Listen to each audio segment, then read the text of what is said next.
ನಮಸ್ಕಾರ. ಶ್ರೀ ಕರ್ನಾಟಕ ನ್ಯೂಸ್ಗೆ ಸ್ವಾಗತ. ನಾನು ತಸ್ಲಿಂ ಕೇಸಿ.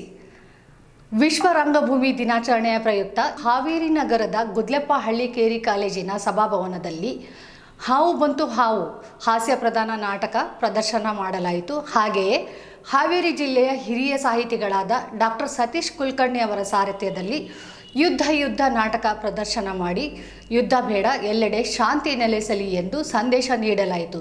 ಹಾಗೆಯೇ ರಂಗಭೂಮಿ ಕ್ಷೇತ್ರದಲ್ಲಿ ಸಾಧನೆ ಮಾಡಿದ 12 ಜನರಿಗೆ ಪ್ರಶಸ್ತಿ ಪ್ರದಾನ ಮಾಡಲಾಯಿತು. ಹಾವೇರಿ ಕಲಾ ಬಳಗದಿಂದ ವಿಶ್ವ ರಂಗಭೂಮಿ ದಿನಾಚರಣೆಯನ್ನು ಆಚರಿಸಲಾಗಿದ್ದು, ಈ ಪ್ರಯುಕ್ತ ಹಾವು ಬಂತು ಹಾವು ಎಂಬ ಹಾಸ್ಯ ಬೀದಿ ನಾಟಕ ಮತ್ತು ಯುದ್ಧ ಎಂಬ ನಾಟಕಗಳನ್ನು ಮಾಡುವ ಮೂಲಕ ರಂಗಭೂಮಿ ದಿನಾಚರಣೆಯನ್ನು ಆಚರಿಸಲಾಯಿತು.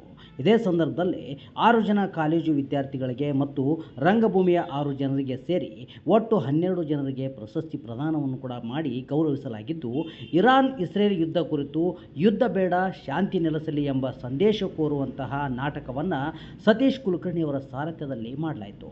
ವಿಶೇಷ ಅಂದರೆ ಪ್ರತಿ ವರ್ಷ ಆಚರಿಸುವ ರಂಗಭೂಮಿ ದಿನಾಚರಣೆಯ ಆಚರಣೆ ಈ ವರ್ಷ ಯುದ್ಧ ಎನ್ನುವ ಪ್ರೆಸೆಂಟ್ ನಡೆಯುತ್ತಿರುವ ಇರಾನ್ ಇಸ್ರೇಲ್ ಯುದ್ಧದ ವಿಷಯದ ಕುರಿತು ನಾಟಕವನ್ನು ಮಾಡಿರುವುದು ವಿಶೇಷವಾಗಿತ್ತು. ಆ ಮೂಲಕ ಈ ವರ್ಷದ ರಂಗಭೂಮಿ ದಿನಾಚರಣೆಯನ್ನು ಹಾವೇರಿ ಜಿಲ್ಲೆಯಲ್ಲಿ ವಿಶೇಷವಾಗಿ ಆಚರಿಸಲಾಯಿತು. 2 ನಾಟಕಗಳನ್ನು 12 ಜನ ಸಾಧನೆ ಮಾಡಿದ ಸನ್ಮಾನಿತರು ಅಂದರೆ 6 ಜನ ಮಹಿಳೆಯರು ಮತ್ತು 6 ಜನ ವಿಚಾರ ಸಂಕೇತವನ್ನು ಈ ರೀತಿ ಬೇರೆ ಬೇರೆ ಶ್ಲೋಕದಲ್ಲಿ ಬಹಳ ಮುಖ್ಯ ಕಾರ್ಯ ಪೊಲೀಸರು ತಿರುಗಿಸಿದ್ದಾರೆ. ಯಾವಾಗಲೂ ನಮ್ಮ ಮುಖದಿಂದ ಕಲಾವಿದರಂತ ಒಂದು ಫೇಮಸ್ಫುಲ್ ಆಗಿತ್ತು. 40 ಜನ ಕಲಾವಿದರು ನಮಗೂ ಭಾಳ ಖುಷಿ ಅನ್ನಿಸ್ತು. ಅದನ್ನು ಭಾಳ ಹೆಮ್ಮೆ ಪಡ್ತೀವಿ. ಚಪ್ಪಾಳಿ